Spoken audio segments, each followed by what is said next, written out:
아니, 아주머니 뭐 하시는 거예요? 왜 남의 남편 몸을? 간병인은 남편의 몸을 더듬거리더니 그 자리에 사색이 되더니 굳어버렸습니다. 간병인은 말을 잇지 못하고 남편의 얼굴만 빤히 바라보셨어요. 사모님, 죄송합니다. 간병인 선생님의 목소리가 떨렸습니다. 사실 남편분은 제가 아는 분입니다. 그 말에 저는 놀라움과 당혹감이 동시에 밀려왔습니다. 남편과 이 간병인은 어떤 사이일까요? 어떻게 아는 사이인데요? 제 목소리에는 궁금함과 약간의 불안이 섞여 있었습니다. 간병인은 말을 주저했습니다. 혹시 남편분의 고향이 충청도 작은 마을이신가요? 저는 놀라움에 입을 다물지 못했습니다. 네, 맞아요. 어떻게 그걸 아세요? 간병인 선생님의 눈에서 눈물이 흘러내렸습니다. 사모님, 사실은 제가 그 순간 남편의 과거와 이 간병인 선생님이 어떤 관계인지 직감적으로 느껴졌습니다. 그리고 남편이 저에게 들려주던 슬픈 과거 이야기가 떠올랐습니다.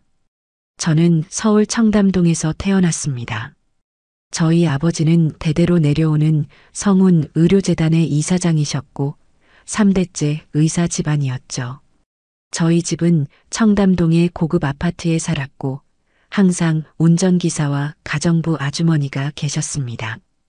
외동딸로 태어난 저는 부모님의 사랑과 기대를 한 몸에 받으며 자랐습니다.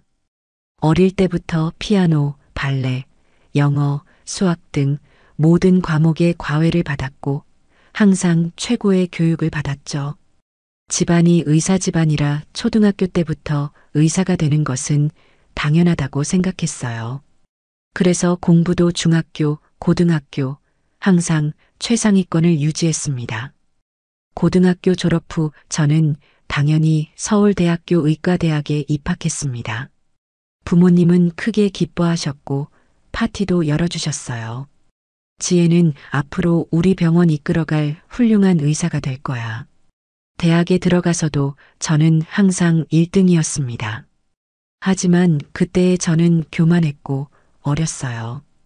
돈이 없거나 공부를 못하거나 집안이 안 좋거나 저보다 조건이 좋지 않은 사람들을 보면 대놓고 무시했죠.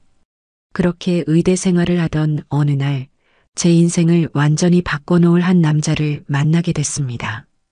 2009년 봄 저는 24살이었어요. 그 시기에 아버지가 시켜서 한 달에 한 번씩 재단에서 하는 의료봉사에 참여했어요. 그날은 서울 외곽의 한 건설 현장에서 근로자들의 건강검진을 하는 날이었습니다. 큰 컨테이너를 개조한 임시 진료소가 현장 한쪽에 설치되어 있었고 저는 의대생이라 간단한 검사와 문진을 맡았습니다. 그런데 그날은 외국인 근로자들이 많이 왔더라고요. 대부분 동남아시아에서 온 분들이었는데 한국말을 잘 못해서 의사소통이 어려웠습니다. 다음 분, 저는 차트를 정리하며 불렀습니다. 까만 피부의 외국인 근로자가 들어왔어요. 어색한 한국어로 인사를 하며 앉았습니다. 안녕하세요, 선생님. 그의 억양이 너무 심해서 겨우 알아들을 수 있었어요. 이름이 뭐예요? 저는 조금 짜증이 나서 퉁명스럽게 물었습니다. 그는 당황한 표정으로 뭐라고 말했지만 제가 전혀 알아들을 수 없었어요. 아, 정말. 한국에 와서 일하려면 한국말이라도 좀 배우고 와야지. 저도 모르게 얼굴을 찌푸리며 중얼거렸습니다. 근로자는 불안한 표정으로 고개를 끄덕였습니다. 제가 혈압계를 가져오려고 돌아서는데 갑자기 누군가 들어오는 소리가 들렸어요. 실례합니다. 제가 좀 도와드릴게요. 제가 뒤돌아보자 푸른 작업복을 입은 젊은 남자가 서 있었습니다. 키가 크고 햇볕에 그을린 피부가 건강해 보였어요. 누구세요? 어떻게 여기에? 저는 당황했습니다. 강민우라고 합니다. 이 현장 안전관리자예요. 외국인 분들이 의사소통이 힘든 것 같아서 도움을 드리러 왔습니다. 그는 밝은 미소를 지으며 말했습니다. 그리고 외국인 근로자에게 돌아서서 서툰 영어로 말을 건넸어요. 근로자는 안도한 표정으로 대답했고 강민우 씨는 몸짓을 섞어가며 계속 대화를 이어갔습니다. 그는 언어를 잘하지 않았지만 진심 어린 태도로 친절하게 대하는 모습이 인상적이었어요. 외국인 근로자도 훨씬 편안한 표정으로 대답했습니다.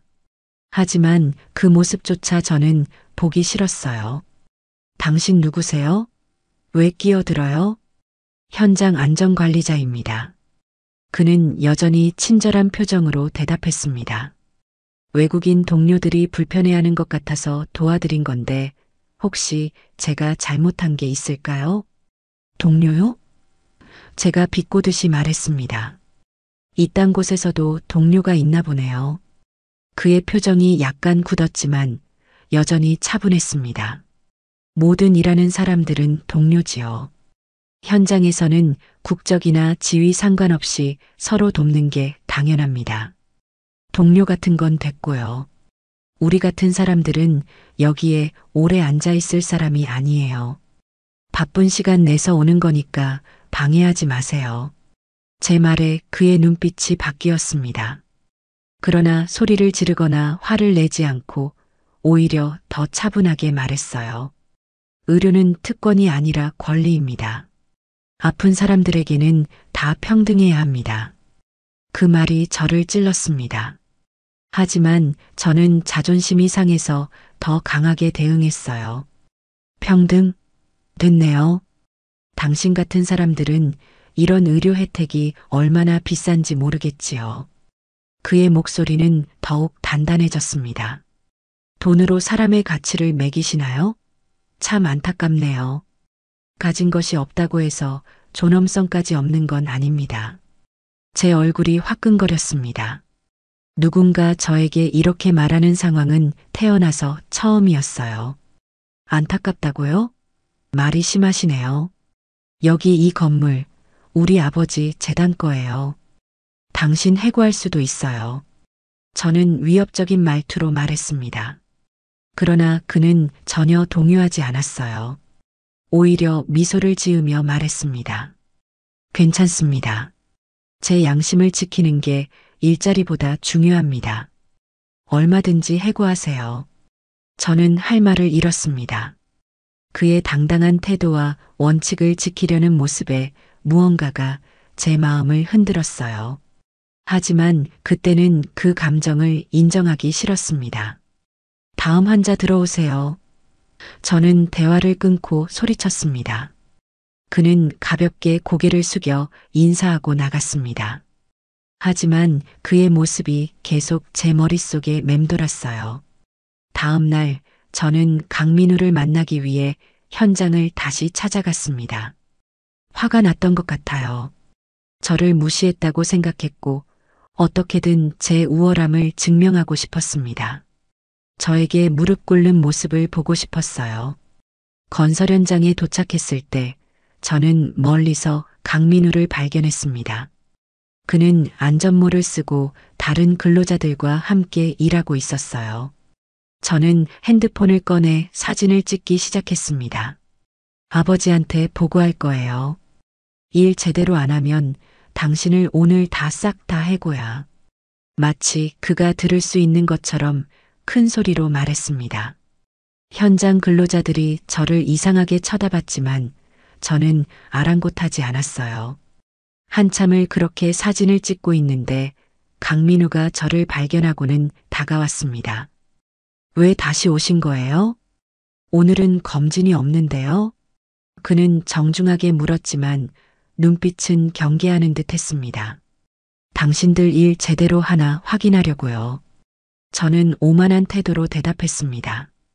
그는 한숨을 쉬더니 동료들에게 소리쳤습니다. 죄송해요. 저 때문에 그래요. 제가 더 열심히 할게요. 그 모습이 왠지 더 화가 나게 했어요. 그래서 더 그를 자극하고 싶어졌습니다. 저는 접근금지 구역으로 표시된 곳으로 향했습니다. 이봐요. 그쪽은 위험해요. 들어가면 안 됩니다. 근로자 한 명이 소리쳤습니다. 하지만 저는 듣지 않았습니다. 오히려 반항심이 더 커졌어요. 당신들 따위가 나한테 어디 짓이야? 여기 우리 아빠 건물이야. 제가 접근금지 구역으로 발을 내딛는 순간 귀청이 터질 것 같은 쇳소리가 들렸습니다. 위를 올려다보니 크레인에 연결된 무거운 철제 구조물이 떨어지고 있었어요. 공포에 얼어붙은 저는 움직일 수 없었습니다. 그 순간 누군가 제 몸을 세게 밀쳤어요. 저는 바닥에 넘어졌고 그 직후 쿵하는 소리와 함께 비명이 들렸습니다. 정신을 차리고 돌아보니 강민우가 저 대신 그 구조물에 맞아 바닥에 쓰러져 있었어요. 민우 씨, 누군가 비명을 질렀습니다. 119 불러. 다른 목소리가 소리쳤어요. 저는 그저 그 자리에 겁에 질려 앉아 있었습니다. 모든 것이 너무 빨리 일어났어요. 근로자들이 구급차를 부르고 응급처치를 하는 동안 그들의 시선은 저를 향해 있었습니다. 분노와 비난이 가득한 눈빛이었어요. 저는 창피함과 죄책감으로 고개를 들 수 없었습니다. 구급차가 강민우를 싣고 병원으로 향하는 동안 저는 그를 함께 따라갔습니다.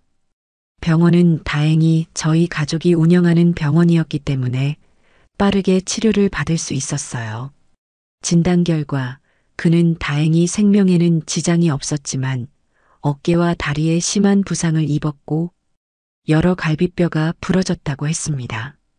저는 집에 돌아와 방에 틀어박혔습니다. 밥도 먹지 않고 그저 생각에 잠겼어요. 그리고 처음으로 제 내면을 솔직하게 들여다보기 시작했습니다. 제가 얼마나 특권의식에 사로잡혀 있었는지, 얼마나 타인의 존엄성을 무시했는지 깨달았어요.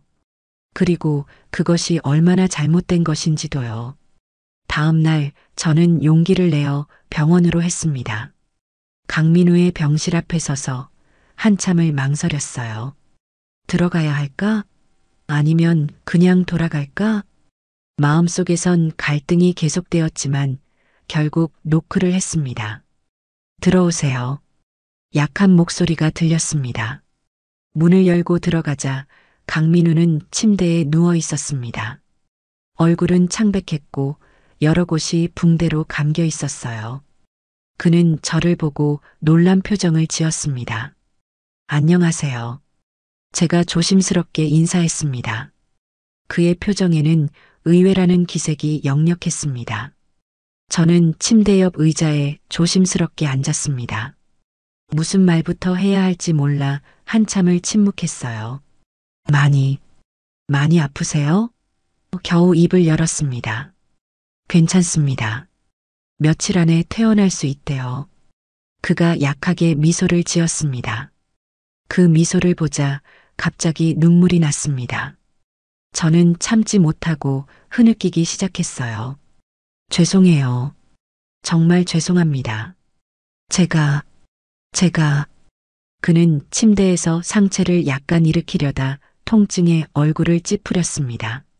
괜찮아요. 사고는 누구에게나 일어날 수 있는 거니까요. 아니에요. 제 잘못이에요. 제가 오만하고 무례하게 굴었고 출입금지 구역에 들어가는 바보 같은 짓을 했어요. 그런데 당신은 저를 구해주셨어요.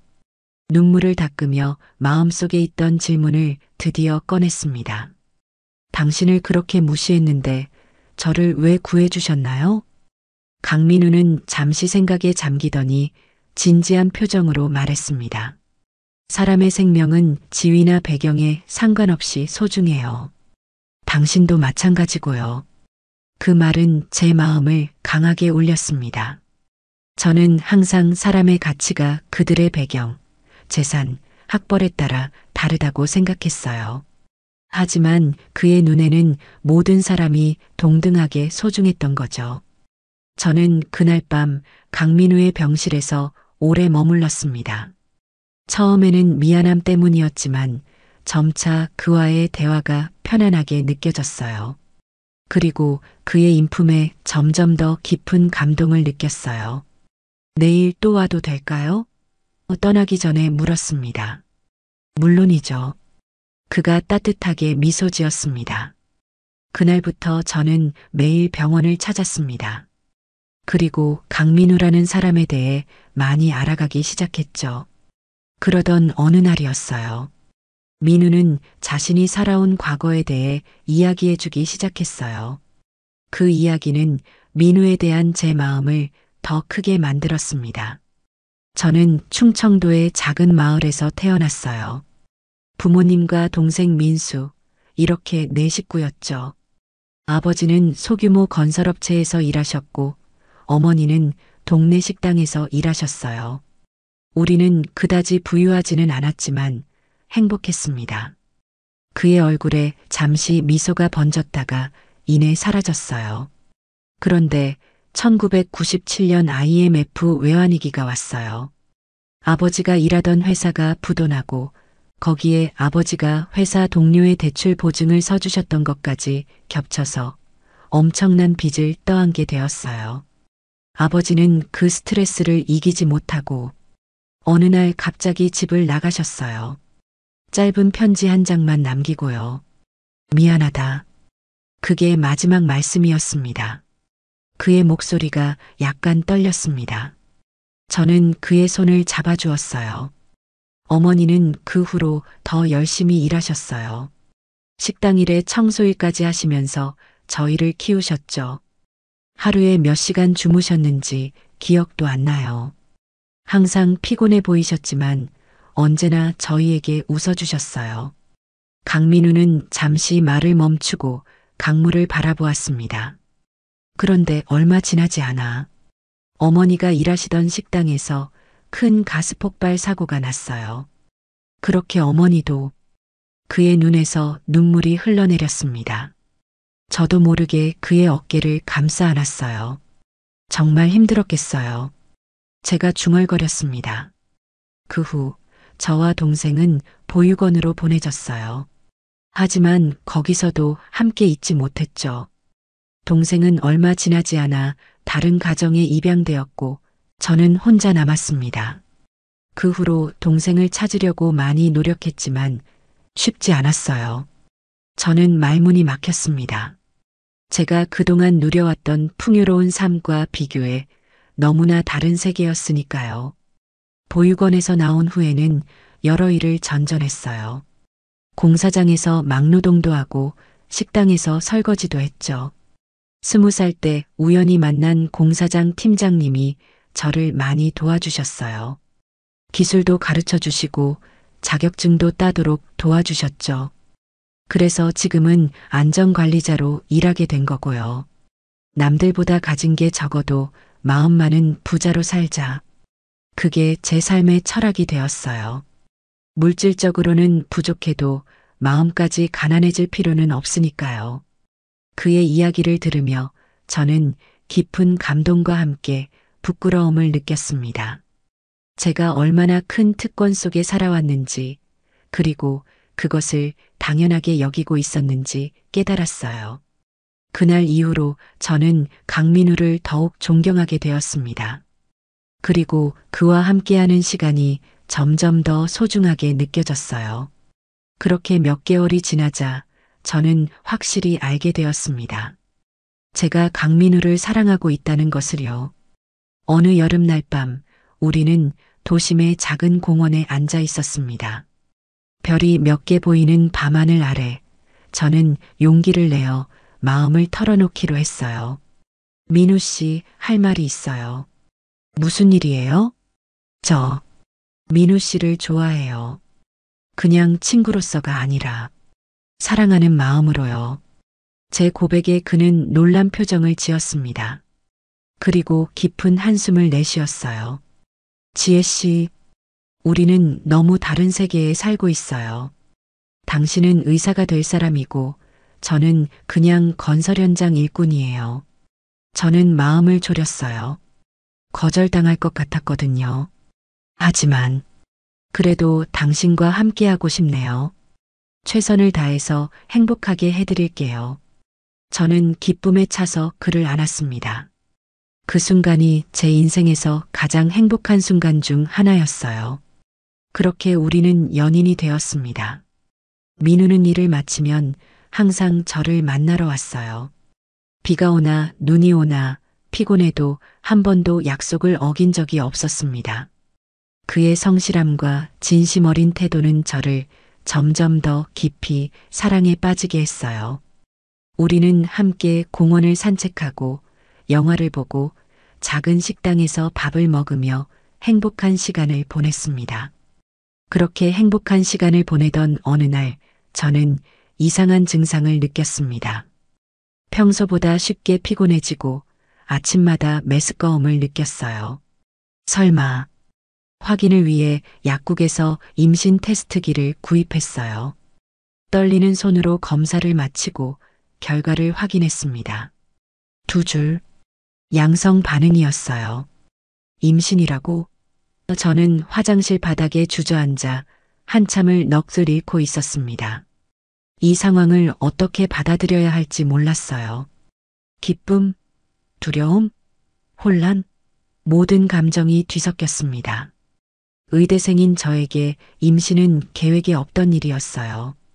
게다가 부모님은 강민우의 존재조차 모르는 상황이었죠.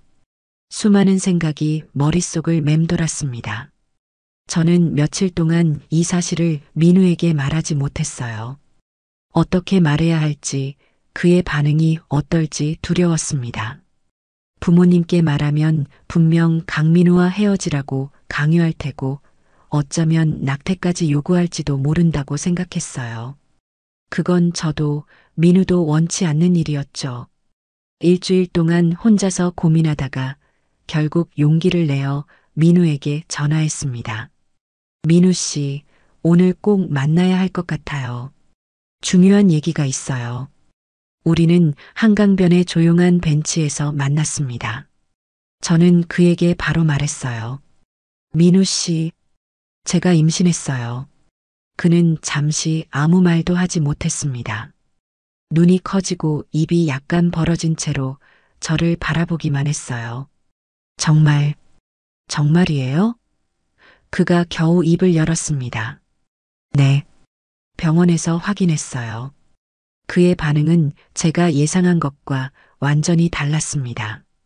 그의 눈에 눈물이 고이더니 갑자기 환한 미소가 번졌어요. 이건 정말 기적이야. 그가 처음으로 저를 반말로 부르며 말했습니다.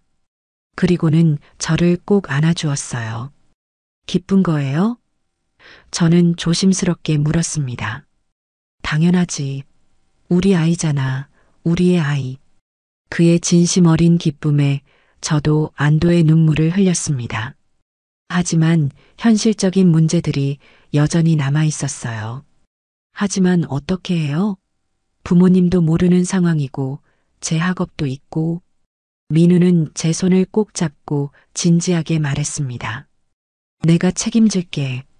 끝까지 너와 아이를 책임질 거야. 일단 부모님께 정식으로 인사드리는 게 좋겠어. 부모님이 반대하면 어떡해요? 아마 격렬하게 반대하실 거예요. 그래도 해야 해. 숨기는 건 해결책이 아니야.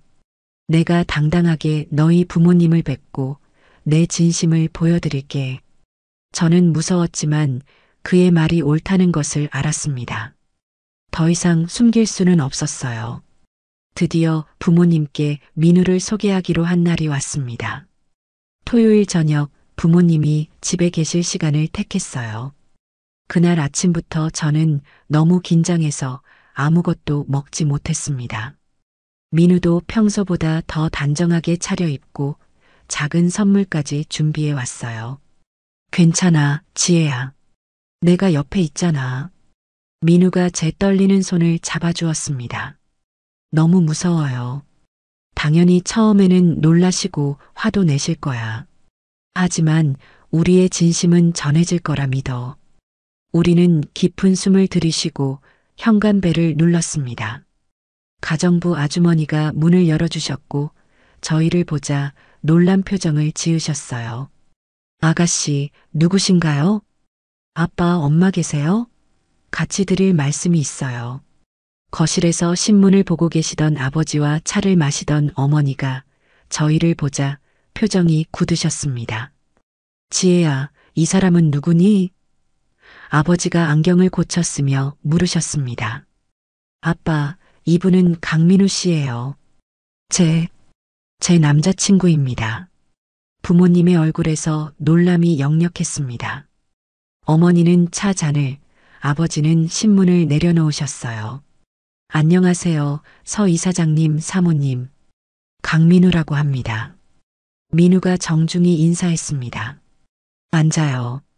아버지가 짧게 말씀하셨습니다. 우리는 소파에 나란히 앉았고 부모님은 맞은편에 앉으셨어요. 무거운 침묵이 흘렀습니다. 어디서 어떻게 만났어요? 아버지가 마침내 물으셨습니다. 제가 답하기 전에 민우가 대신 말했습니다. 재단에서 하는 의료봉사 활동에서 만났습니다. 제가 일하는 건설 현장에서요. 직업이 뭔가요? 아버지의 시선이 매서워졌습니다. 건설 현장에서 안전관리자로 일하고 있습니다. 고졸이지만 여러 자격증을 취득해서 안정적으로 일하고 있습니다. 아버지의 표정이 더 굳어졌습니다. 어머니는 한숨을 내쉬셨어요. 아직 학생인데 무슨 연애야? 어머니가 말씀하셨습니다. 어머니, 사랑하는 사람이 생겼고 그게 민우 씨예요. 저희가 오늘 이렇게 인사드리는 건 말씀드릴 게 더 있어서예요. 부모님이 의아한 표정으로 저를 바라보자 저는 깊은 숨을 들이쉬고 말했습니다. 저 임신했어요. 뭐라고? 아버지가 벌떡 일어서셨습니다. 얼굴이 순식간에 붉게 변했어요. 이게 무슨 말도 안 되는 소리야. 어머니도 소리를 지르셨습니다. 민우가 앞으로 나섰습니다. 죄송합니다. 장인어른, 장모님. 하지만 저희는 정말 서로 사랑합니다. 제가 지혜 씨와 아이를 끝까지 책임지겠습니다. 당신 같은 사람이 우리 딸을 어떻게 책임져? 아버지가 격분해서 소리쳤습니다. 어디 근본도 없는 자식이 우리 소중한 딸을. 여보, 진정해요. 어머니가 아버지의 팔을 잡았지만 그녀의 표정도 마찬가지로 분노로 가득 차 있었습니다. 지혜야, 당장 방으로 올라가. 아니에요. 제발 좀 들어보세요. 저희는 정말 사랑하고. 사랑? 내가 뭘 안다고 사랑이야. 아버지가 소리쳤습니다. 내 미래를 망치지 마. 아빠, 제 마음은 확고해요. 민우 씨와 함께하고 싶어요. 우리 아이도 낳을 거고요. 어머니가 머리를 감싸주셨습니다. 당장 아이 지워. 의대생이 무슨 애를 낳아? 내 인생 끝장나는 거 몰라? 어머니. 제가 충격에 소리쳤습니다. 어떻게 그런 말씀을. 너. 아버지가 민우에게 손가락을 겨누셨습니다. 당장 나가. 그리고 다시는 우리 딸에게 접근하지 마. 민우는 당당했지만 그의 눈에 슬픔이 깃들어 있었습니다. 죄송합니다, 이사장님. 하지만 지혜 씨를 사랑하는 마음은 진심입니다. 저와 민우가 함께 일어서려 하자 아버지가 팔을 잡아챘습니다. 넌 어디가? 오늘부터 외출 금지야. 당장 방으로 올라가. 결국 그날 저는 방에 감금되다시피 했고 민우는 쫓겨나듯 집을 나갔습니다. 아버지는 사람을 붙여 제 행동을 감시하게 했고 휴대폰도 압수해 버리셨어요.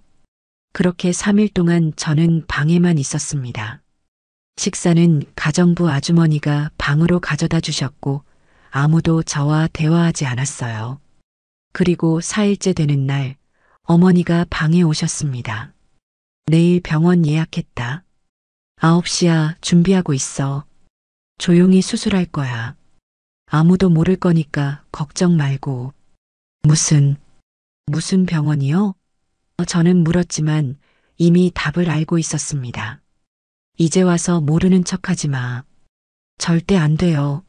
제 아이예요. 지우지 않을 거예요. 지금은 그렇게 슬프지? 나중엔 나한테 고마워할 거야. 어머니, 제 목소리가 떨렸습니다. 전 이 아이를 지키고 싶어요. 더 이상 말하지 마. 어머니가 나가신 후 저는 결심했습니다.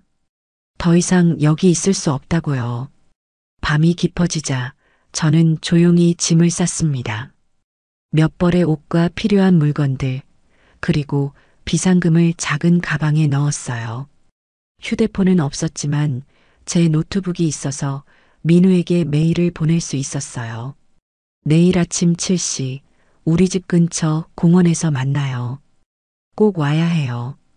그날 밤 저는 잠들지 않고 가족 사진을 바라보았습니다. 행복했던 순간들의 기억이 스쳐 지나갔어요. 하지만 저는 제 선택이 옳다고 믿었습니다. 제 아이와 사랑하는 사람을 위한 선택이었으니까요. 새벽이 되자 모두가 깊이 잠든 시간을 노려 조용히 방문을 열었습니다. 저는 발소리를 죽이며 현관으로 향했고 조심스럽게 문을 열었습니다. 재빨리 밖으로 나와 어둠 속으로 달렸습니다. 심장이 터질 듯이 뛰었어요. 자유를 향한 다름질이었습니다. 약속한 공원에 도착했을 때 아직 민우의 모습은 보이지 않았습니다. 이른 아침 공기는 차가웠고 벤치에 앉아 기다리는 동안 불안감이 밀려왔어요. 혹시 민우가 안 오면 난 어떻게 되는 거지? 수많은 걱정이 머릿속을 맴돌았지만 저는 제 선택을 믿었습니다. 그때 공원 입구에서 익숙한 모습이 보였습니다. 민우였어요. 그는 주변을 둘러보며 천천히 걸어왔고 저를 발견하자마자 뛰어왔습니다. 심장이 더 빨리 뛰기 시작했습니다. 이제 저의 새로운 삶이 시작되는 순간이었어요. 우리는 말없이 서로를 껴안았어요. 그의 품 안에서 저는 비로소 안전함을 느꼈습니다. 정말 왔구나. 정말 왔어. 민우가 제 머리를 쓰다듬으며 중얼거렸습니다. 약속했잖아요. 함께하기로. 목이 메어 더 이상 말을 잇지 못했습니다. 우리는 한참을 그렇게 서로 아는 채로 있었어요. 가족과 집을 뒤로하고 온 저의 결단이 얼마나 큰 의미인지 그는 알고 있었습니다. 일단 내 고시원으로 가자. 오늘은 거기서 쉬고 내일부터 방을 알아보는 거야.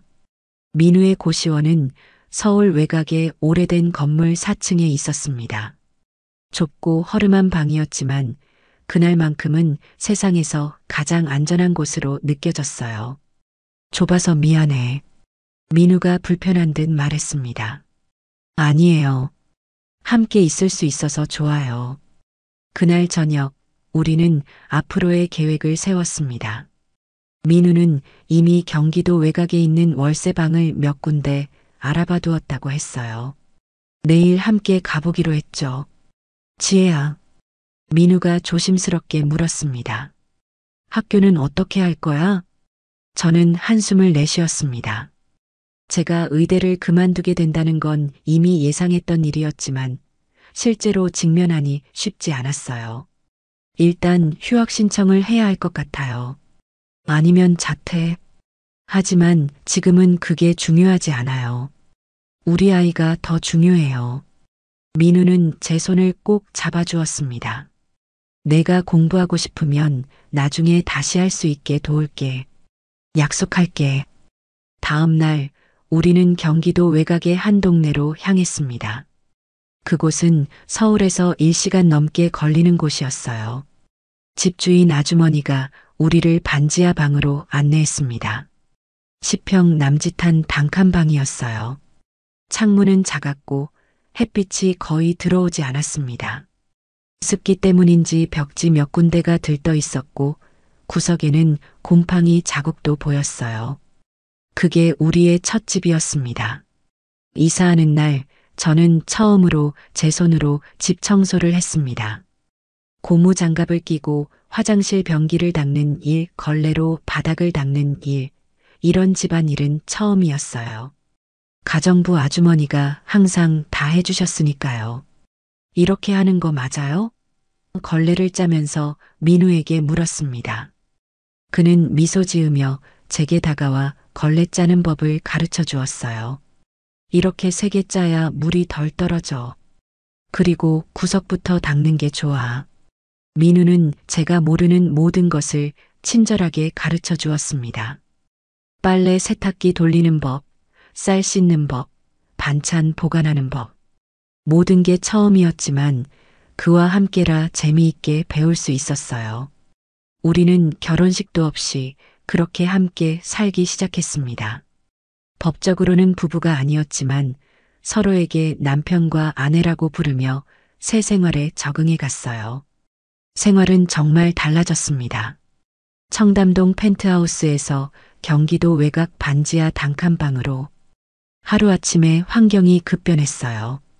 창문을 열면 보이는 건 파란 하늘이 아니라 지나가는 사람들의 발이었고 비가 오는 날이면 습기 때문에 이불이 눅눅해졌습니다. 하지만 저는 불행하지 않았어요. 오히려 새로운 삶에 도전하는 설렘이 있었습니다. 민우의 헌신적인 사랑과 다정함은 제게 큰 힘이 되었어요. 민우는 매일 아침 일찍 나가서 밤늦게 돌아왔습니다. 원래 일하던 곳보다 먼 현장으로 옮겨서 출퇴근 시간이 더 길어졌지만 월급이 조금 더 높았거든요. 주말에도 특근을 자청했고 야간 작업도 마다하지 않았어요. 너무 무리하지 마요. 건강이 걱정돼요. 제가 그의 지친 얼굴을 보며 말했습니다. 괜찮아. 지금 열심히 일해서 돈 모아야지. 아이가 태어나면 더 많은 돈이 필요할 테니까. 그의 말에 제 마음은 더 단단해졌습니다. 그렇게 우리는 어려움 속에서도 서로에게 의지하며 새로운 삶에 적응해 갔습니다. 비록 물질적으로는 풍요롭지 않았지만 마음만은 더없이 부유했어요. 2010년 3월의 어느 봄날 우리 딸 혜빈이가 세상에 태어났습니다. 작은 동네 산부인과에서 첫 울음소리를 들었을 때 그 어떤 순간보다도 행복했어요. 지혜야, 고마워. 민우는 작은 혜빈이를 조심스럽게 안으며 속삭였어요. 혜빈이의 탄생은 민우에게 더 큰 책임감을 안겨주었습니다. 그는 건설 현장에서 안전관리자로 일하면서도 늘 더 나은 기회를 찾고 있었어요. 어느 날 현장에서 일하던 중 민우는 흥미로운 발견을 했습니다. 지혜야, 건설 현장에서 자재 문제로 공사가 자주 지연된다는 걸 알게 됐어. 자재 품질도 들쑥날쑥하고 납기일도 제때 안 지켜지는 경우가 많아.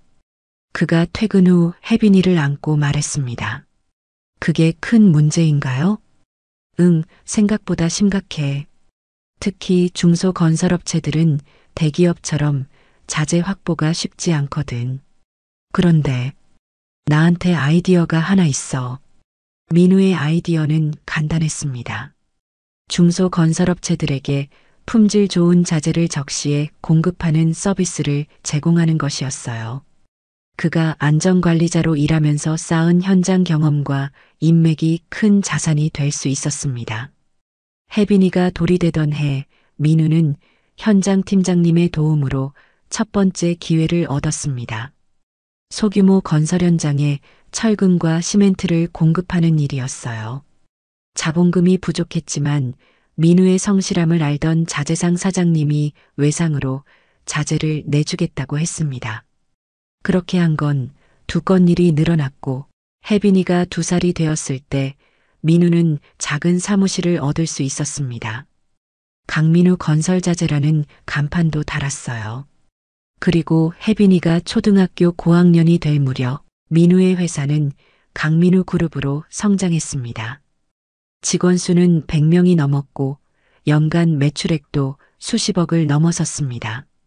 그리고 혜빈이가 중학생이 되던 해 우리는 다시 강남의 아파트로 이사할 수 있었습니다.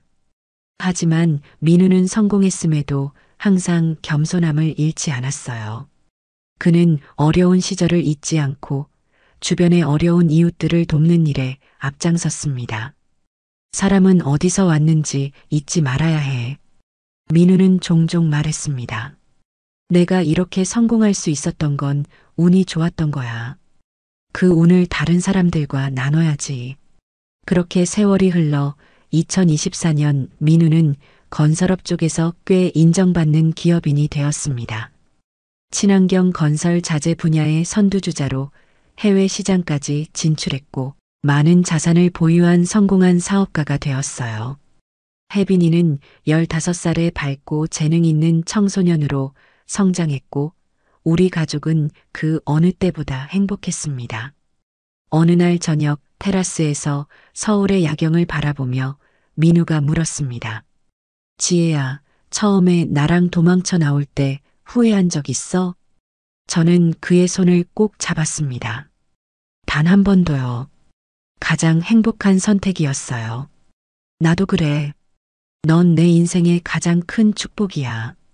혜빈이와 함께 우리는 서로의 손을 꼭 잡은 채 미래를 향한 희망으로 가득 찬 마음으로 밤하늘을 바라보았습니다. 하지만 인생은 항상 예상치 못한 시련을 준비하고 있었습니다. 그날도 평범한 저녁이었습니다. 퇴근한 민우를 위해 특별히 그가 좋아하는 갈비찜을 준비했어요. 혜빈이는 학교에서 있었던 일을 신나게 이야기하고 있었고 민우는 피곤해 보였지만 딸의 이야기에 웃으며 귀 기울이고 있었습니다. 아빠, 내일 발표회에서 내가 사회를 보게 됐어요. 혜빈이가 자랑스럽게 말했습니다. 우와, 우리 혜빈이 대단한데? 민우가 미소 지으며 대답했어요. 아빠가 꼭 가서 볼게. 정말요? 아빠 약속하는 거죠? 그럼 약속. 그때 민우의 말이 끊겼습니다. 갑자기 그의 얼굴이 일그러지더니 숟가락을 떨어뜨렸어요. 그리고는 아무 말도 없이 의자에서 미끄러지듯 쓰러졌습니다. 여보, 저는 비명을 지르며 일어났어요. 아빠. 혜빈이도 소리쳤습니다. 민우는 바닥에 누운 채 몸을 떨고 있었고 입에서는 거품이 나오고 있었어요. 공포에 질린 저는 재빨리 휴대폰을 집어 119를 불렀습니다. 구급대원들이 도착할 때까지의 몇 분은 영원처럼 느껴졌습니다. 혜빈이는 겁에 질려 울고 있었고 저는 민우의 손을 꼭 잡은 채 속수무책으로 지켜볼 수밖에 없었어요. 괜찮아질 거야, 여보. 제발 정신 차려요.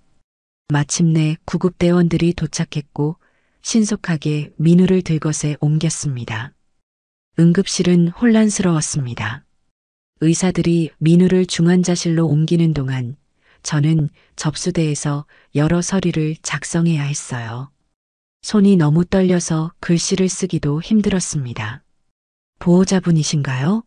한 의사가 다가왔습니다. 네, 제가 아내입니다. 남편이 어떻게 된 거죠? 저는 떨리는 목소리로 물었어요. 일단 CT 촬영을 했는데 뇌경색 의심이 됩니다. 즉시 혈전용해제 치료를 시작했고 좀 더 자세한 검사를 진행 중입니다.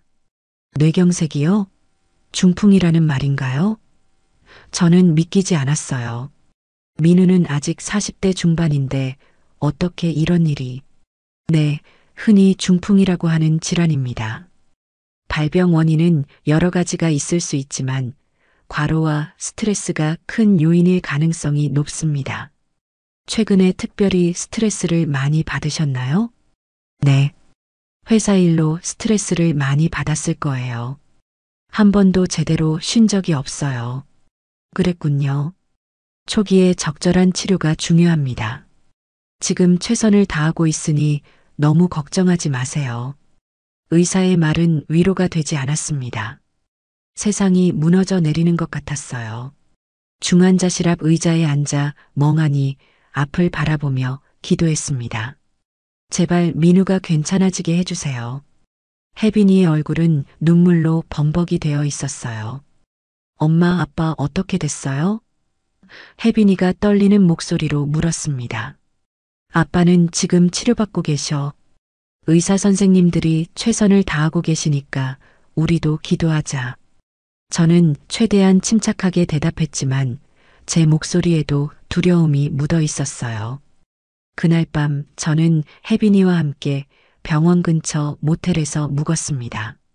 잠을 이루지 못하고 천장만 바라보며 생각했어요. 이 모든 게 꿈이었으면, 내일 아침에 일어나면 민우가 옆에 있었으면. 하지만 다음날 아침 현실은 변하지 않았습니다. 민우는 여전히 중환자실에 있었고 의식은 돌아오지 않았어요.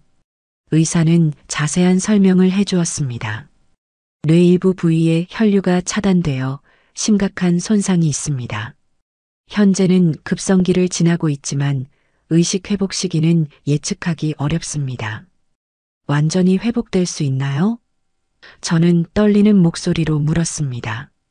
뇌 손상의 정도가 상당히 심각합니다.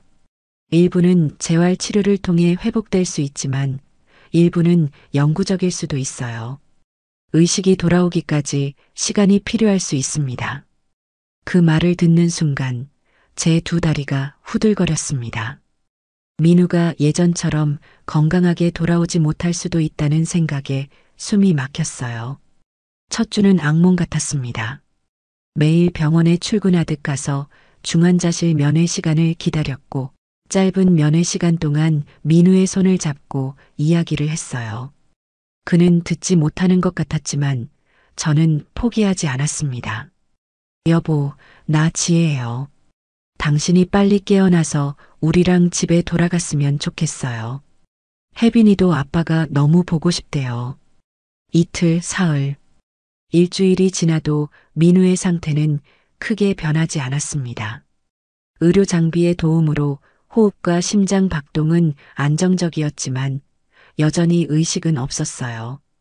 3주차에 접어들었을 때 의사는 앞으로의 치료 계획을 설명했습니다.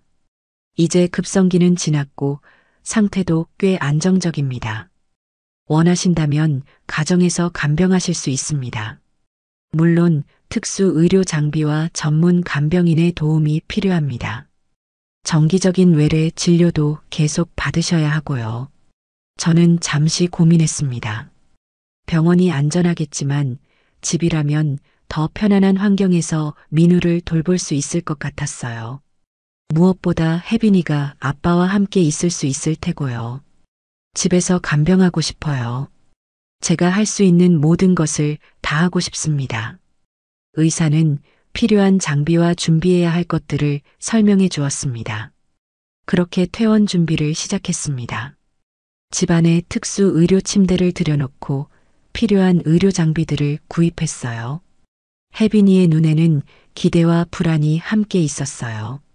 아빠가 집에 온다는 소식은 기뻤지만 여전히 아빠가 눈을 뜨지 않는다는 사실이 그녀를 괴롭혔을 겁니다. 드디어 퇴원하는 날, 민우는 특수 침대에 실려 구급차로 집까지 이동했습니다. 잠들어 있는 것처럼 보이는 그의 얼굴은 평화로워 보였지만 그 안에서 무슨 일이 일어나고 있는지 아무도 알 수 없었어요. 구급대원들이 민우를 안방으로 옮기는 동안 혜빈이는 제 손을 꼭 잡고 있었어요. 엄마, 아빠 괜찮으실까요? 그럼 아빠는 강한 사람이야. 우리가 옆에서 잘 돌봐드리면 분명히 좋아지실 거야. 민우를 위해 특별히 준비한 안방에 그를 편안하게 모셨습니다. 창문에서는 따스한 햇살이 들어와 방 안을 밝게 비추었어요. 저는 민우의 머리카락을 쓰다듬으며 속삭였습니다. 여보, 집에 왔어요. 우리랑 함께 있으니까 빨리 좋아질 거예요. 그렇게 우리는 새로운 일상을 시작했습니다. 저는 병원에서 기본적인 간병 방법을 배워왔고 하루 종일 민우 곁을 지키며 그의 몸을 돌보고 말을 걸고 책을 읽어주었습니다. 그리고 민우를 위한 전문 간병인을 찾았습니다. 여러 업체에서 후보자들을 추천해 주었고 저는 면접 일정을 잡았습니다. 면접은 근처 카페에서 진행했어요. 첫째 날 3명의 간병인 후보자를 만났습니다. 모두 젊고 전문 자격증을 갖추고 경력도 풍부했지만 어딘가 마음에 와닿지 않았어요. 두 번째 날에도 2명을 더 만났지만 역시 마찬가지였습니다. 집으로 돌아가는 길, 저는 한숨을 내쉬었습니다. 분명 모두 능력 있는 분들이었는데 왜 마음이 끌리지 않는 걸까요? 민우를 돌볼 사람이니 신중해야 한다는 것은 알지만 너무 까다롭게 굴고 있는 건 아닐까 생각도 들었어요. 셋째 날 마지막 면접자를 만나기로 한 날이었습니다. 카페에 앉아 있었는데 누군가 불러 고개를 들었어요. 서지혜 씨 되시나요? 고개를 들어보니 60대 후반으로 보이는 여성분이 따뜻한 미소를 지으며 서 있었어요. 단정한 옷차림에 흰 머리를 깔끔하게 묶은 모습이 첫인상부터 좋았습니다. 네, 맞아요. 김순자 선생님이시죠? 네, 그래요. 만나서 반갑습니다. 김순자 선생님은 제 맞은편에 앉아 자기소개를 시작했습니다. 간호조무사 자격증을 가지고 있었고 20년 넘게 요양병원과 가정에서 중풍 환자를 돌봐온 경력이 있다고 했어요. 그분의 말투와 눈빛에서 경험과 진심이 느껴졌습니다. 특히 환자를 대하는 마음가짐에 대해 이야기할 때는 진정성이 묻어났어요. 면접은 예상보다 길게 이어졌습니다.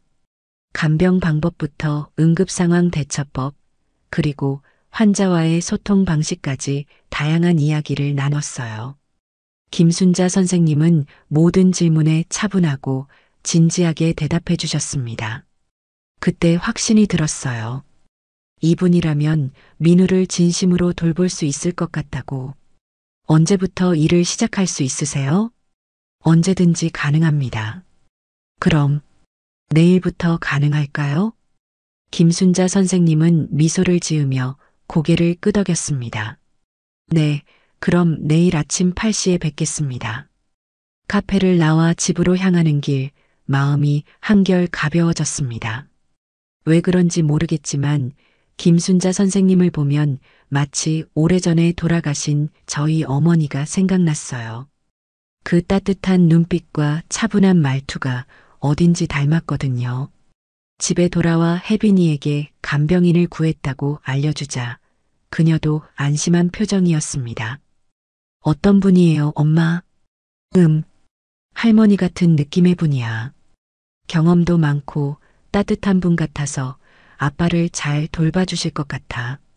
그날 밤 저는 오랜만에 편안하게 잠들 수 있었습니다.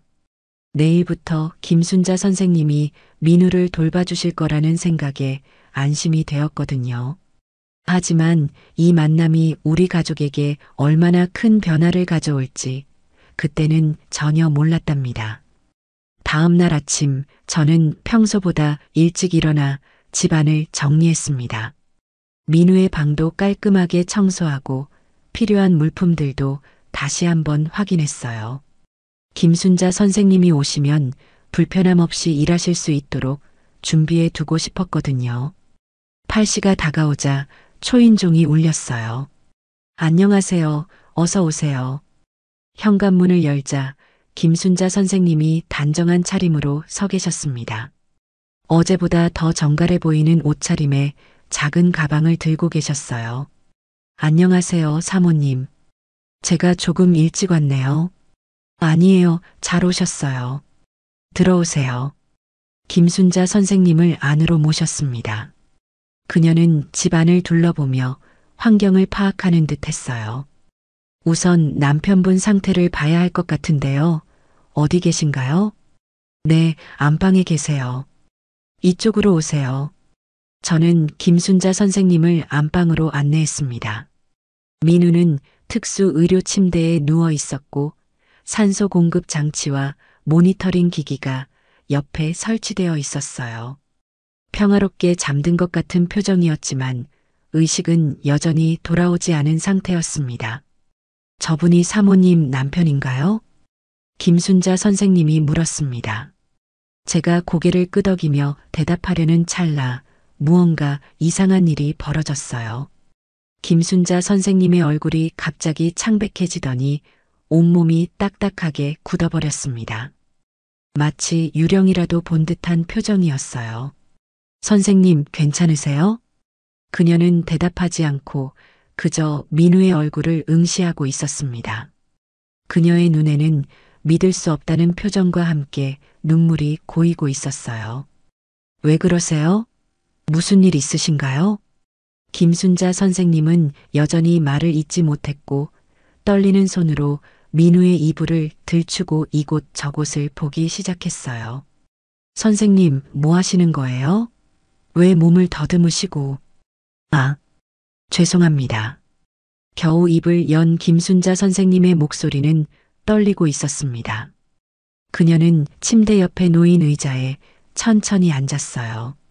마치 다리에 힘이 풀린 것 같았습니다. 사모님, 사실 저는 남편분을 알아요. 당황스러웠지만 저는 최대한 차분하게 물었습니다. 선생님, 정확히 어떤 사이신가요? 우리 남편을 어떻게 아시는 거죠? 김순자 선생님은 깊은 한숨을 내쉬고 천천히 말을 이어갔습니다. 혹시 남편분의 고향이 충청도 작은 마을인가요? 순간 놀라움에 입을 다물지 못했습니다. 맞아요. 어떻게 아셨어요? 그리고 어렸을 때 부모님을 모두 잃으셨나요? 아버님은 떠나셨고 어머님은 식당에서 일하시다가 가스폭발 사고로. 저는 완전히 충격에 빠졌습니다. 어떻게 이분이 그 모든 것을 알고 계신 걸까요? 맞아요. 하지만 어떻게 이런 일들을 아시는 거예요? 민우 씨와 어떤 관계이신 거죠? 김순자 선생님의 눈에서 눈물이 흘러내렸습니다. 그녀는 민우의 손을 마치 가장 소중한 보물을 다루듯이 조심스럽게 잡았어요. 저는 민우의 엄마입니다. 저는 충격에 말을 할 수 없었습니다. 민우의 어머니는 오래전에 돌아가신 걸로 알고 있었는데 어떻게 여기 서 있을 수 있는 걸까요? 그녀는 떨리는 목소리로 자신의 이야기를 하기 시작했습니다. 저는 숨을 죽이고 그녀의 이야기를 듣기 시작했습니다. 저는 충청도에서 두 아들을 키우던 어머니였어요. 남편은 건설업을 하고 저는 마을 식당에서 일했죠. 민우와 민수 두 아들을 키우며 가난하지만 행복하게 살았습니다. 그녀의 눈에는 따뜻한 추억이 어려 있었어요. 민우는 항상 동생을 잘 돌봐주는 착한 아이였어요. 학교에서도 공부를 잘했고 책임감이 강했죠. 민수는 활발하고 장난기 많은 아이였고요. 그녀는 잠시 숨을 고르더니 무거운 이야기를 꺼냈습니다. 그런데 IMF 외환위기가 터졌어요. 남편이 일하던 작은 건설회사가 부도났고 남편은 급격히 우울해졌어요. 게다가 동료의 대출 보증을 서준 것까지 겹쳐서 엄청난 빚을 떠안게 되었죠. 그리고 남편은 저희를 버리고 떠나게 됐습니다. 말을 잇지 못하고 잠시 눈물을 훔치는 김순자 선생님을 보며 저도 가슴이 아팠습니다. 남편을 잃고 혼자 두 아이를 키우게 되었어요. 더 열심히 일했죠. 식당에서 주방 일을 하고 밤에는 청소 일도 했어요.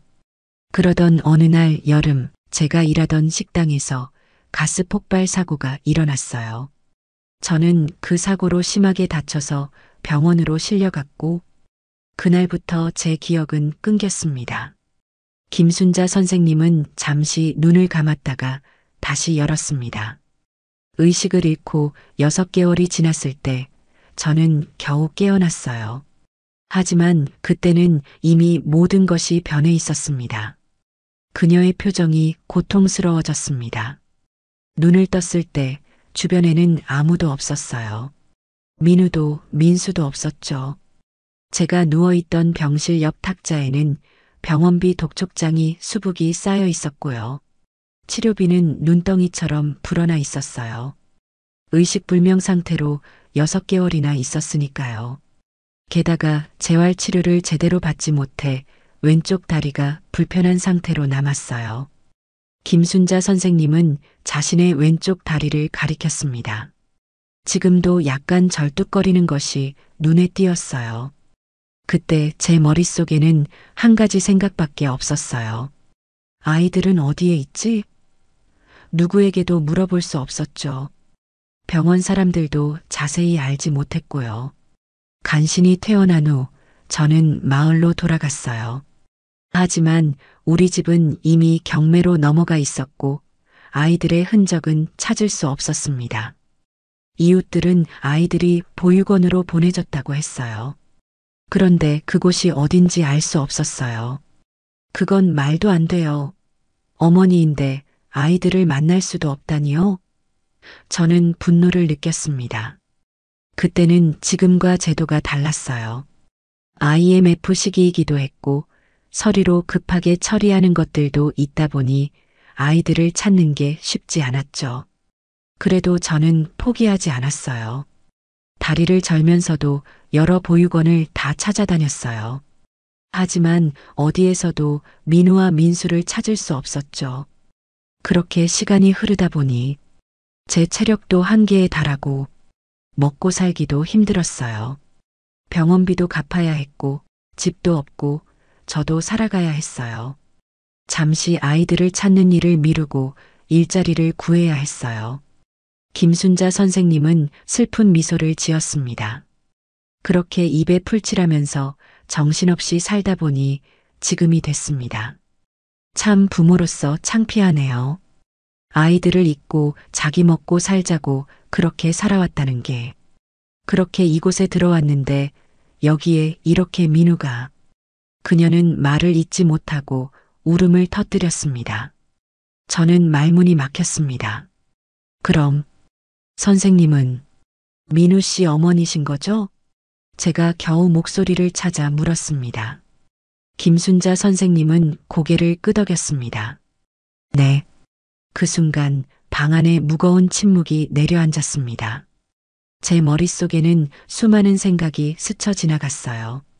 살아있다고 생각하지 못했던 시어머니가 갑자기 나타난 것이었으니까요. 이제 어떻게 해야 할까요? 저는 혼란스러운 마음으로 물었습니다. 모르겠어요. 김순자 선생님은 민우의 손을 꼭 잡은 채 말했습니다. 하지만 이제 제가 민우 곁을 지킬 거예요. 제 아들이 다시 건강해질 때까지. 어머니, 저는 김순자 선생님의 손을 잡았습니다. 우리 함께 민우를 돌봐요. 김순자 선생님은 눈물을 닦으며 고개를 끄덕였습니다. 그녀의 눈에는 오랜 세월의 슬픔과 함께 새로운 희망의 빛이 어려 있었습니다. 그날 이후로 우리 집의 분위기는 완전히 달라졌습니다.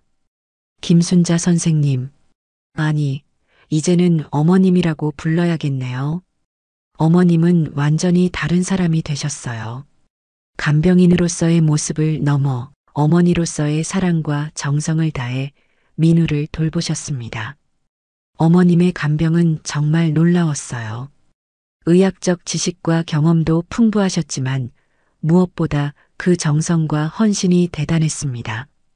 밤낮 없이 민우 곁을 지키며 매 시간마다 체위를 바꿔주고 마사지를 해주고 피부 상태를 확인했어요.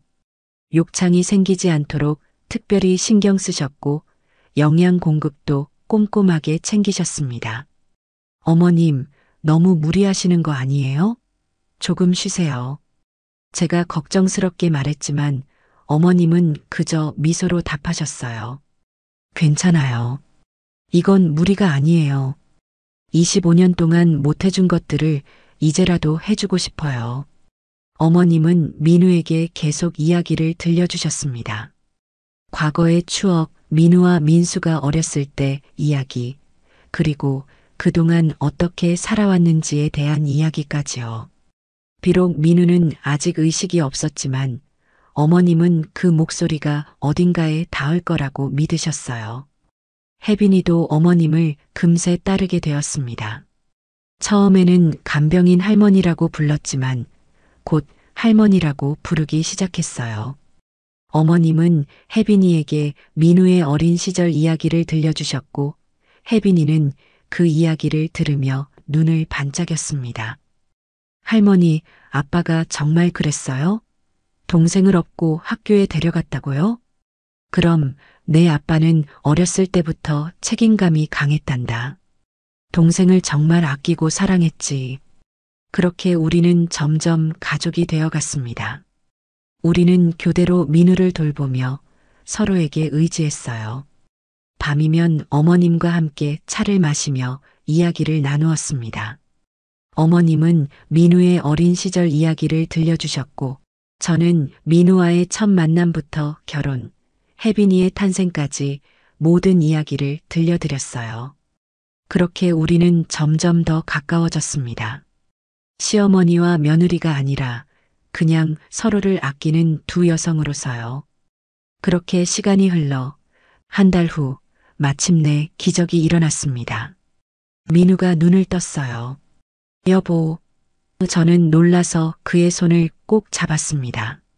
민우의 눈은 초점 없이 천장을 바라보다가 천천히 제 쪽으로 향했습니다. 그의 눈빛은 혼란스러워 보였지만 분명히 저를 인식하고 있었어요. 민우 씨, 저 알아보겠어요? 지혜요, 당신 아내. 민우의 입술이 미세하게 움직였습니다. 소리는 나오지 않았지만 분명히 뭔가 말하려고 노력하는 것 같았어요. 어머님은 그 모습을 지켜보며 눈물을 훔치셨습니다. 그리고 저에게 속삭이셨어요. 가족을 불러보세요. 가족의 목소리가 도움이 될 거예요. 혜빈아, 빨리 와봐. 아빠가 눈을 떴어. 혜빈이가 달려왔고 민우의 손을 잡고 울먹였습니다. 아빠 드디어 일어났어요. 저 보여요? 혜빈이에요. 민우의 입가에 미소가 스쳤습니다. 아주 희미했지만 분명한 미소였어요. 그날부터 민우의 회복은 더 빨라졌습니다. 의사들도 놀랐어요. 물론 여전히 말은 하지 못했고 몸도 마음대로 움직이지 못했지만 의식은 점점 또렷해졌습니다. 어머님은 여전히 김 선생님으로서 헌신적으로 민우를 간병하셨습니다. 재활 운동을 도와주고 언어 능력 회복을 위한 훈련도 함께 해주셨어요. 천천히 해요. 서두르지 마세요. 당신 몸이 기억하게 해주세요. 어머님은 민우의 팔을 부드럽게 움직여주며 말씀하셨습니다. 어느 날 민우는 처음으로 소리를 냈습니다. 해. 너무 희미해서 거의 들리지 않을 정도였지만 저에게는 세상에서 가장 아름다운 소리였어요. 그의 눈에는 감정이 가득했어요. 기쁨, 사랑, 그리고 감사함이. 어머님은 그 모습을 보며 기쁨의 눈물을 흘리셨습니다. 하지만 여전히 자신의 정체를 밝히지 않으셨어요. 사실 약속했거든요. 민우가 깨어나도 완전히 건강을 회복할 때까지는 정체를 밝히지 않기로 충격을 받으면 안 되니까요. 시간이 더 흘러 민우는 점점 더 회복되었습니다. 이제는 짧은 문장도 말할 수 있게 되었고 휠체어를 타고 집안을 돌아다닐 수도 있었어요. 물론 여전히 오른쪽 팔다리의 감각은 온전하지 않았지만 의사들은 놀라운 회복 속도라고 말했습니다. 이렇게 빨리 회복되는 경우는 정말 드물어요. 가족의 사랑과 전문적인 간병이 큰 역할을 한 것 같습니다. 민우는 언제나 김 선생님, 즉 어머님에게 특별한 애정을 보였습니다. 마치 무언가를 느끼는 것 같았어요. 선생님, 고마워요. 왠지 편안해요. 어머님은 그런 말을 들을 때마다 눈물을 참으셨어요. 아들이 자신을 인식하지 못하면서도 느끼는 그 친근함이 더 가슴 아프게 하는 것 같았습니다. 그렇게 시간이 흘러 민우는 건강을 많이 회복했습니다. 이제는 약간 다리를 절뚝거릴 뿐 거의 정상적으로 걸을 수 있게 되었고 말하는 것도 자연스러워졌어요. 아직 오른손은 완전히 회복되지 않았지만 그것도 점점 나아지고 있었습니다. 그러던 어느 날 남편의 생일이었습니다. 혜빈이는 학교에서 돌아온 후 아빠에게 줄 그림을 열심히 그렸고 저는 민우가 좋아하는 음식을 준비했어요. 여보, 생일 축하해요. 그리고 정말 대단해요, 당신. 나보다 지혜가 더 대단해. 이 모든 걸 견뎌낸 당신이. 아니에요. 김 선생님 덕분이죠. 오늘 김 선생님이 당신 생일이라고 요리하고 있어요. 참 고마우신 분이죠. 우리가 이야기하는 동안 어머님은 부엌에서 음식을 준비하고 계셨습니다. 민우가 좋아하는 음식들을 하나하나 정성껏 만드시는 모습이 보였어요. 잠시 후 어머님이 음식을 가지고 거실로 오셨습니다. 오늘은 특별한 날이니까 특별한 음식을 준비했어요. 강 사장님이 좋아하실 만한 것들로요.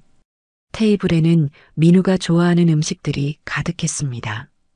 갈비찜, 도토리묵, 그리고 특히 호박죽. 이상하게도 민우는 호박죽을 매우 좋아했거든요. 와, 이걸 어떻게 다? 민우는 놀란 눈으로 음식들을 바라보았습니다. 선생님, 정말 감사합니다. 덕분에 이렇게 많이 나아질 수 있었어요. 어머님은 미소를 지으시며 고개를 숙이셨습니다. 실은 민우가 갑자기 진지한 표정을 지었습니다. 김 선생님을 보고 있으면 저희 어머니가 생각나요. 그 말에 어머님은 깜짝 놀라셨고 저도 숨을 멈췄습니다. 어머니요? 어머님의 목소리가 떨렸습니다. 네. 사실 저의 어머니는 제가 어렸을 때 돌아가셨어요. 그러셨군요. 선생님의 외모와 손길이 어머니와 닮았어요. 그래서 그런지 선생님이 저를 돌봐주실 때면 마치 어머니가 돌봐주시는 것 같은 기분이 들어요. 어머님의 눈에서 눈물이 흘러내렸습니다. 저는 어머님의 표정을 보고 이제는 말해야 할 때라고 느꼈습니다. 아마 어머니도 살아계셨다면 김 선생님 나이였을 거예요. 민우는 계속 말했습니다. 어머님은 더 이상 참을 수 없다는 듯 가슴을 움켜쥐셨습니다. 저는 어머님께 고개를 끄덕여 보였습니다. 그것은 이제 말씀하셔도 괜찮아요라는 신호였어요. 민우야. 어머님의 목소리가 떨렸습니다. 민우는 어머님이 자신의 이름을 친근하게 부르는 것에 약간 놀란 표정을 지었습니다. 민우야. 나야. 엄마. 순간 방 안이 완전히 정적에 휩싸였습니다. 민우의 얼굴에서 모든 혈색이 사라졌어요. 그는 어머님을 멍하니 바라보고 있었습니다. 뭐라고 하셨어요? 그의 목소리는 거의 들리지 않을 정도로 작았습니다. 내 엄마야, 민우야.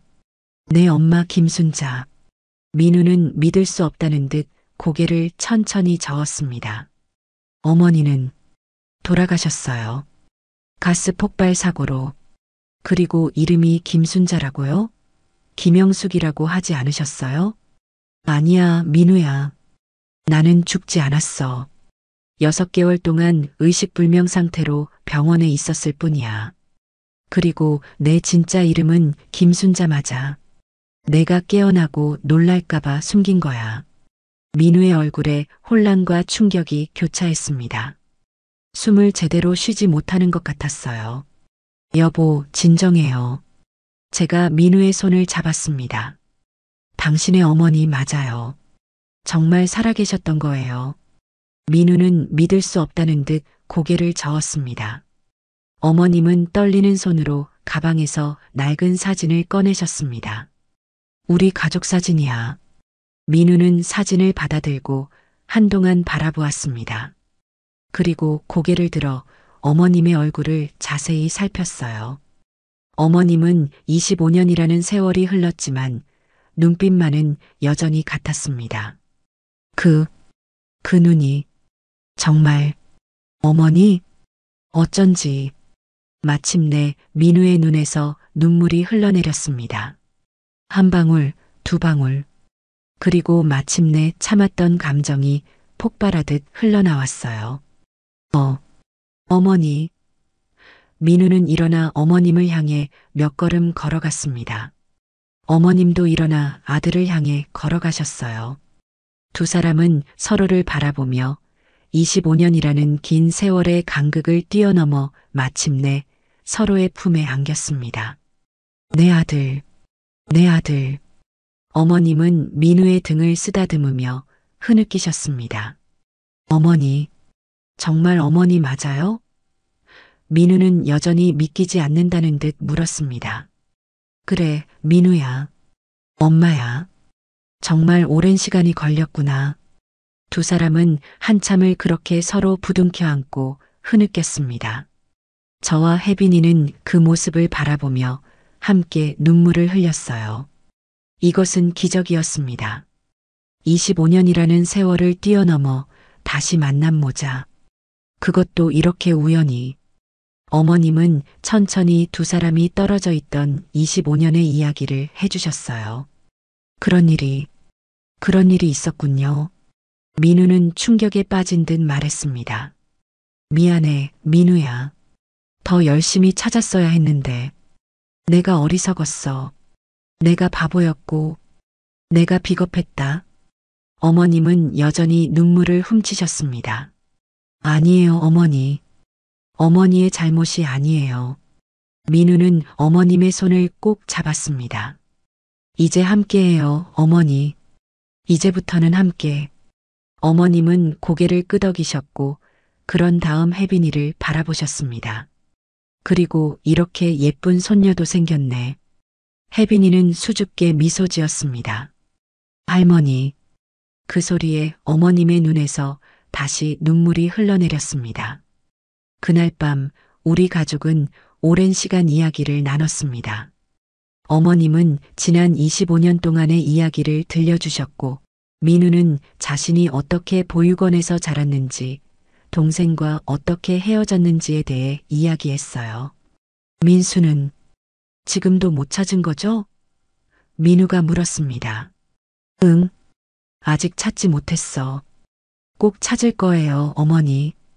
이제는 제가 함께 찾을게요. 그날 밤 민우는 어머님과 손을 꼭 잡은 채 잠들었습니다. 마치 어린 시절로 돌아간 듯이요. 저는 그 모습을 바라보며 감사의 기도를 드렸습니다. 이런 기적이 일어날 수 있었던 것에 대해, 그리고 우리 가족이 더욱 완전해질 수 있었던 것에 대해요. 다음 날 아침 민우는 전혀 다른 사람이 된 것 같았습니다. 그의 눈빛은 더욱 생기 있게 빛났고 움직임도 한결 자연스러워졌어요. 마치 어머니와의 재회가 그의 몸과 마음을 완전히 치유한 것 같았습니다. 지혜야, 고마워. 민우가 아침 식사 후 말했습니다. 무슨 말이에요? 어머니를 이렇게 내 곁에 데려와줘서. 아니에요. 그건 운명이었던 것 같아요. 우리가 어머님을 찾은 게 아니라 어머님이 우리를 찾아오신 거니까요. 민우는 미소 지었습니다. 그의 눈에는 행복과 평화가 가득했어요. 그래, 정말 기적 같은 일이야. 그리고 그날 저녁 또 운명 같은 선물이 찾아왔습니다. 저는 부엌에서 어머님과 함께 저녁 식사를 준비하고 있었고, 민우는 거실에서 혜빈이와 함께 보드게임을 하고 있었어요. 갑자기 초인종 소리가 들렸습니다.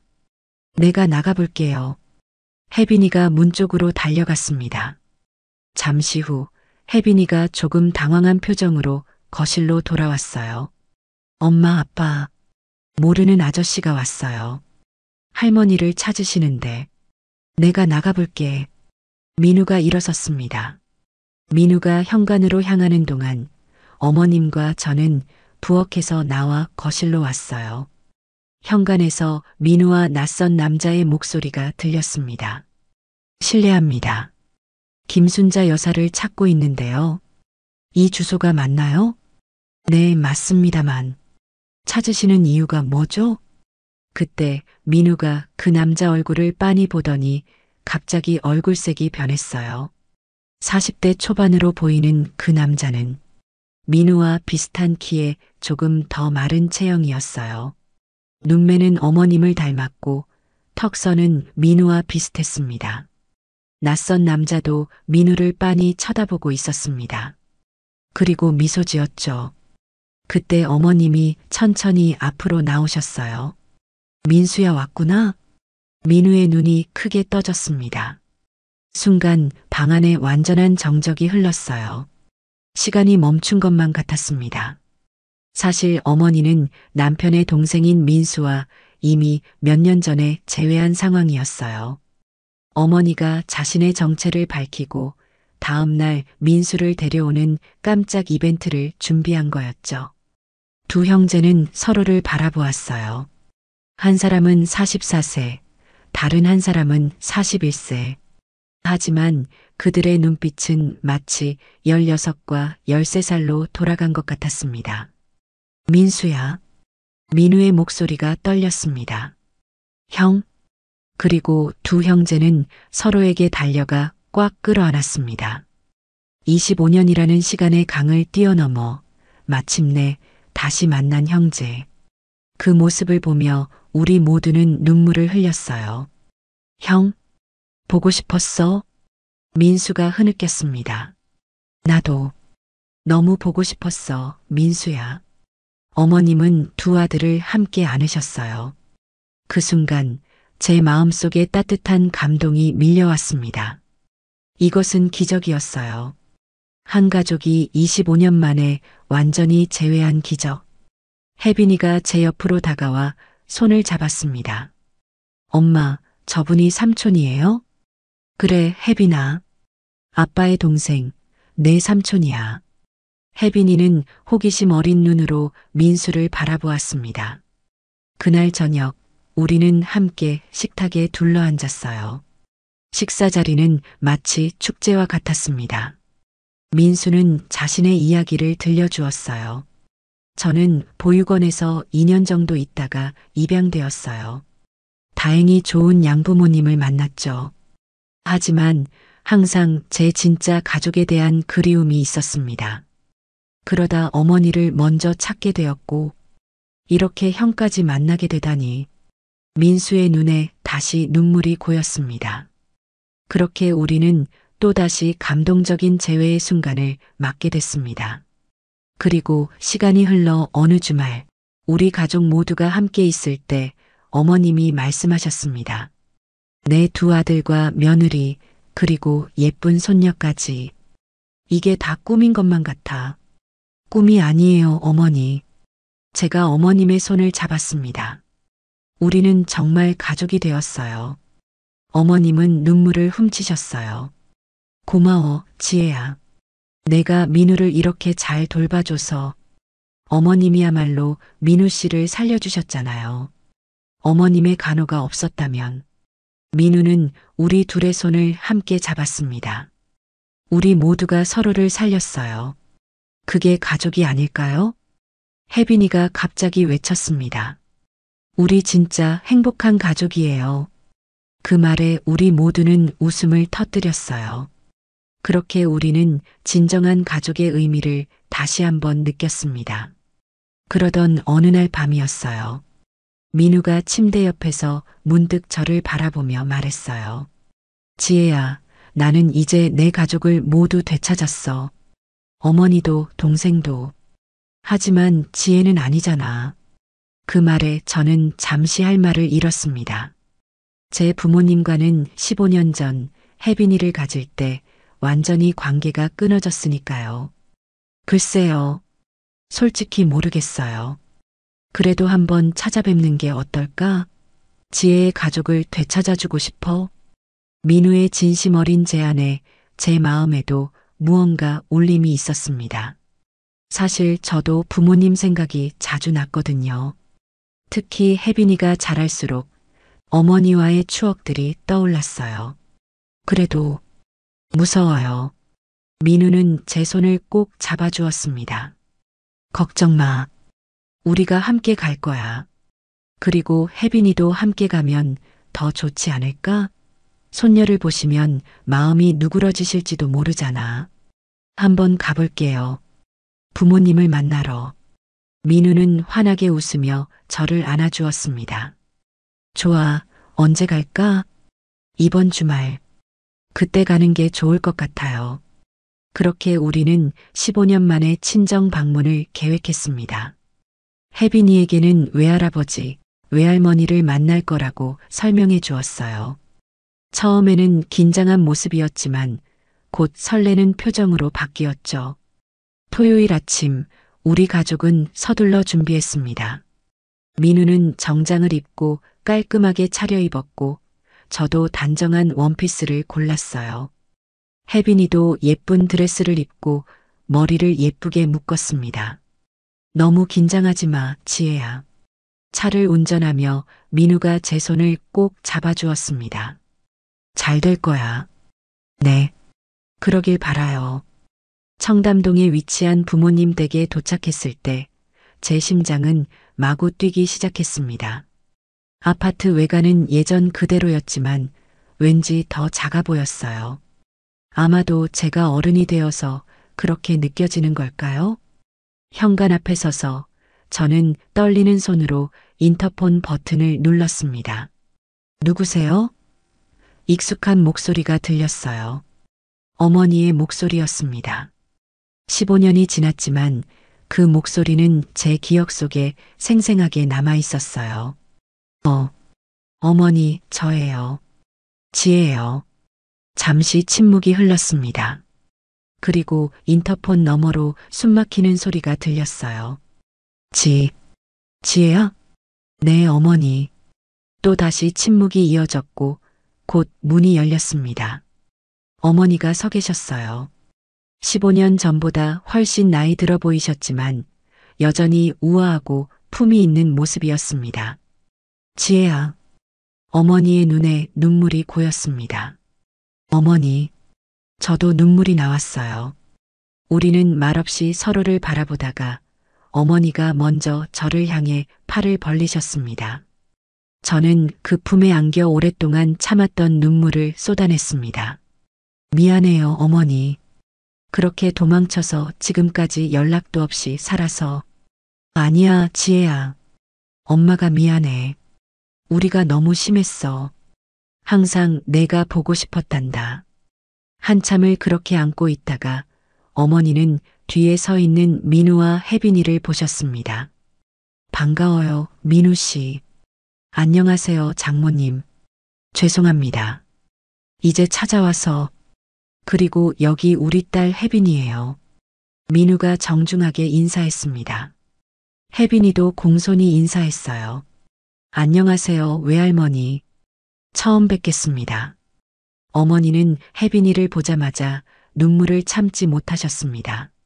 이렇게 예쁜 손녀가 있었는데 엄마가 미안하구나. 들어오렴, 아버지도 계셔. 우리는 어머니를 따라 집 안으로 들어갔습니다. 거실에는 아버지가 앉아 계셨어요.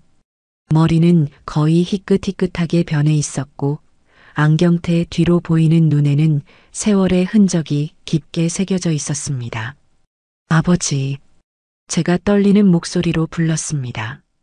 아버지는 말없이 우리를 바라보시다가 천천히 일어나셨어요. 그리고는 민우에게 다가가셨습니다. 아버지는 민우를 빤히 바라보시더니 갑자기 그의 어깨를 끌어안으셨어요. 고맙소. 우리 딸을 잘 돌봐줘서. 그 말에 저희 모두 놀랐습니다. 예상했던 반응이 아니었거든요. 죄송해요, 장인어른. 저희가 미리 연락드렸어야 했는데. 민우가 죄송한 표정으로 말했습니다. 아버지는 민우의 말에 고개를 저으셨어요. 괜찮아요, 다 이해합니다. 그 후 아버지는 혜빈이에게 다가가셨습니다. 이름은 혜빈이에요. 제가 말했습니다. 정말 예쁘구나. 아버지의 눈에도 눈물이 고였습니다. 할아버지에게 인사할래? 혜빈이는 약간 수줍은 듯 했지만 곧 환하게 웃으며 인사했어요. 안녕하세요, 외할아버지. 아버지는 조심스럽게 혜빈이의 머리를 쓰다듬으셨습니다. 그래, 혜빈아. 할아버지가 늦게 만나서 미안하구나. 그날 우리는 오랜 시간 이야기를 나눴습니다. 지난 15년 동안의 일들, 민우와 제가 어떻게 살아왔는지, 혜빈이가 어떻게 자라왔는지, 그리고 최근 민우의 병환과 어머님과의 재회에 관한 이야기까지요. 그렇게 우리는 15년 만에 화해했습니다. 어색함과 미안함, 그리고 서로에 대한 그리움이 뒤섞인 하루였지만 모두가 행복했어요. 집으로 돌아오는 길, 민우가 제 손을 꼭 잡아주었습니다. 어땠어, 지혜야? 정말 꿈만 같아요. 부모님이 그렇게 따뜻하게 맞아주실 줄 몰랐어요. 부모 마음은 다 그런가 봐. 그날 밤 저는 민우와 함께 소파에 앉아 있었습니다. 여보, 고마워요. 제가 민우의 손을 꼭 잡았습니다. 뭐가? 모든 것이요. 내 인생을 바꿔주고 진정한 행복이 뭔지 가르쳐줘서, 그리고 우리 가족을 완성시켜줘서. 민우는 제 이마에 키스했습니다. 나도 고마워, 지혜야. 내 인생에 와줘서. 우리 함께 만든 이 가족이 내 인생 최고의 선물이야. 창밖으로 보이는 밤하늘의 별들이 유난히 밝게 빛나는 것 같았습니다. 마치 우리의 행복을 축복해주는 것처럼요. 인생은 참 예측할 수 없는 여정입니다. 때로는 고통스러운 이별과 상실이 있지만 또 때로는 기적 같은 재회와 화해가 있어요. 우리 가족의 이야기처럼요. 모든 시련을 이겨내고 진정한 가족의 행복과 소중함을 깨달은 우리의 여정이 어쩌면 비슷한 상처를 가진 누군가에게 작은 희망이 될 수 있기를 바랍니다. 지금까지 저의 이야기를 들어주셔서 감사합니다. 항상 건강하시고 행복하세요.